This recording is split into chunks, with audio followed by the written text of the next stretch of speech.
Today we're in Mark 7, where I believe I said verses 1 through 23. And the Pharisees and the teachers of the law come to Jesus and they ask him this question. And it's found in Mark 7:5. And this is what it is. Why don't your disciples live according to the traditions of the elders instead of eating their food with unclean hands? So they weren't washing their hands. They were, before they ate, is basically what was happening. So the leaders come to them, unclean hands. My screen's going black. And they're saying, why don't your disciples, clean your hands before they eat? And just for a little context, it's more than just like washing your hands before you eat. But here's what had happened before. So shortly before this scene where the Pharisees and the teachers come up to them, Jesus had just made bread and fish from table scraps for 5,000 people. So big deal. Like, he just fed people out of practically nothing. He had just walked on water. And then most recently, right before this, people were surrounding Jesus and just touching his robe and being healed. So, and then the Pharisees come up and they ask this question. We got a question for you. Why don't your disciples wash their hands? Seems kind of out of the blue, considering what Jesus had done. And I think the Pharisees proved just yet again that Jesus' miracles and teaching have not made any impact in their life. And Jesus responds by calling them hypocrites. Raise your hand. Does anyone know what a hypocrite is? Yeah. Want to give a definition of a hypocrite? Well, so I was thinking about this, and the first thing I thought of was when Jesus actually uses the word in another chapter. So back in Matthew, in the Sermon on the Mount, he's teaching this big sermon. He's just teaching these crowds this huge sermon. And in Matthew 7, he's talking about, don't judge others. And he says, for you're going to be judged with the same measure. And he said, why do you see the speck that's in your brother's eye, but not notice the log that's in your own eye? Yeah. And so, being a hypocrite is calling someone out for something that you're not even checking yourself first. Like calling someone out for a little speck, but you don't even notice the whole log in your eye, is what Jesus said. Yeah, so that's a good point. In verse 6 it says, this is what Jesus says, these people honor me with their lips, but their hearts are far from me. They worship me in vain. Their teachings are but rules taught by men. And so basically he's saying, like, you're doing these things, but these are just men's rules. Like, these are just people's rules. And you're looking down on them.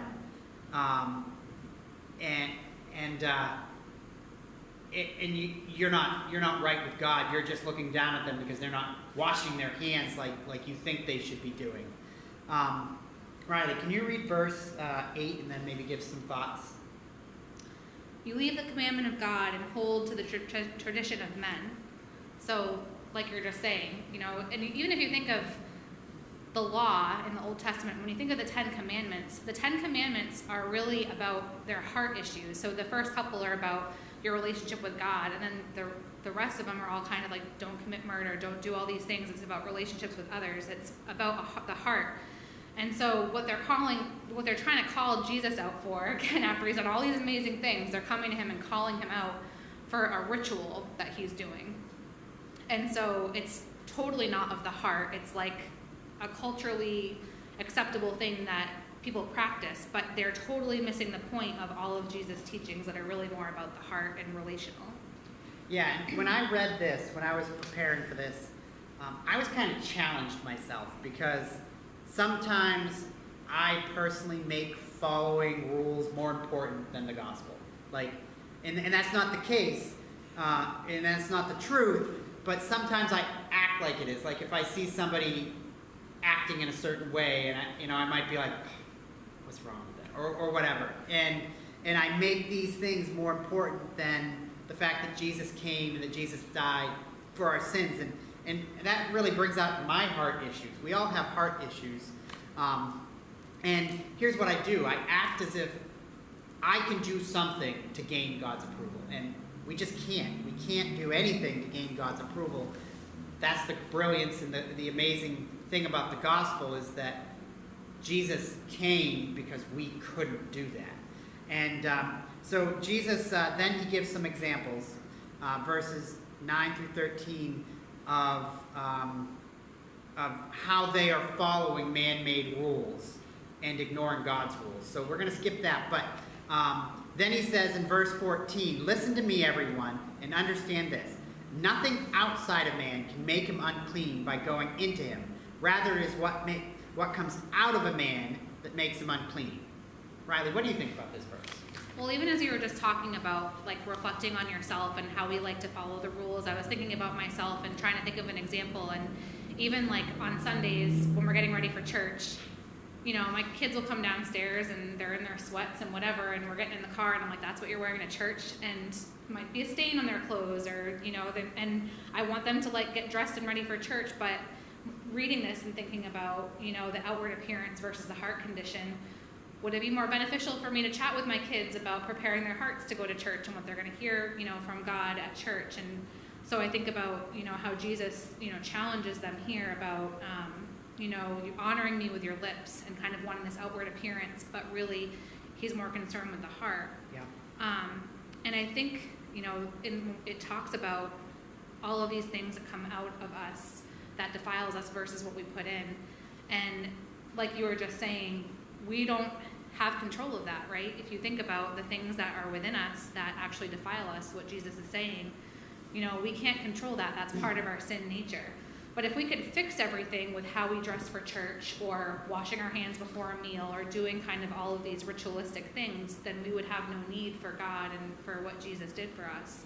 So Jesus is kind of raising the bar and saying, you know, you can do all of those ritualistic things, that's great, but it's what comes out of you that makes you unclean. Yeah. And you know, they weren't even, so they were focusing on this rule, but they were ignoring other things. Like they were like, that's not important, but this is. So, and they were, and these weren't even like, this isn't even part of the 10 Commandments. There was, you know, cleanliness rules and stuff like that they had to follow. But, you know, it's just one of those things that they decided was more important. And I just think of, like, you were talking, and I thought about growing up, you know, and maybe your parents think you should wear a hat or not wear a hat in church. Like, and I'm not telling you not to, you know, not to listen to them. But like my parents, like my dad, he'd be like, you can't wear a hat in church, and he'd like if I did, he'd, you know, get mad at me or whatever.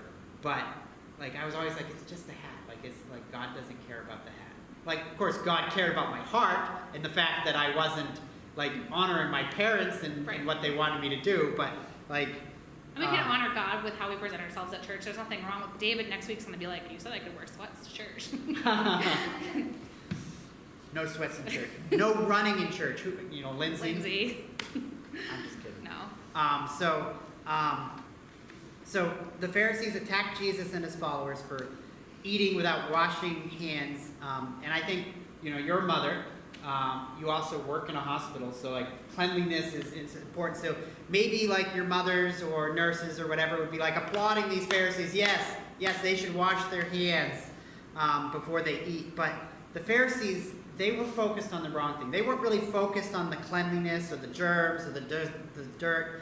They were concerned with cleanness, not cleanliness. And what that means is cleanness is this ritualistic suitability or acceptability. So they would do certain things to become clean.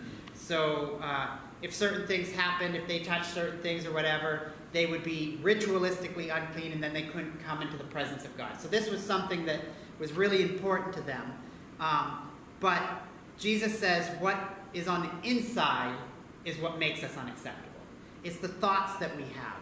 It's it's when we're angry at someone and we think bad thoughts about them. Or I don't know if you can think of any other examples, but it's the bad things that we think about. It's like when you stub your toe or hit your thumb and you swear on the inside, but you didn't swear on the outside. Like it's the stuff on the inside that that makes us unclean. And Riley, could you read verses 20 through 21? And he said, what comes out of a person is what defiles him. For from within, out of the heart of man, comes evil thoughts, sexual immorality, theft, murder, adultery, coveting, wickedness, deceit, sensuality, envy, slander, pride, foolishness. All of this evil comes within and defiles a person. So I was getting a little ahead of myself because I had already read this and thought about this, but that's a pretty serious list of offenses that comes from within our hearts. When I was talking about, we don't have control over that. That's our sin nature. Those things come out of us.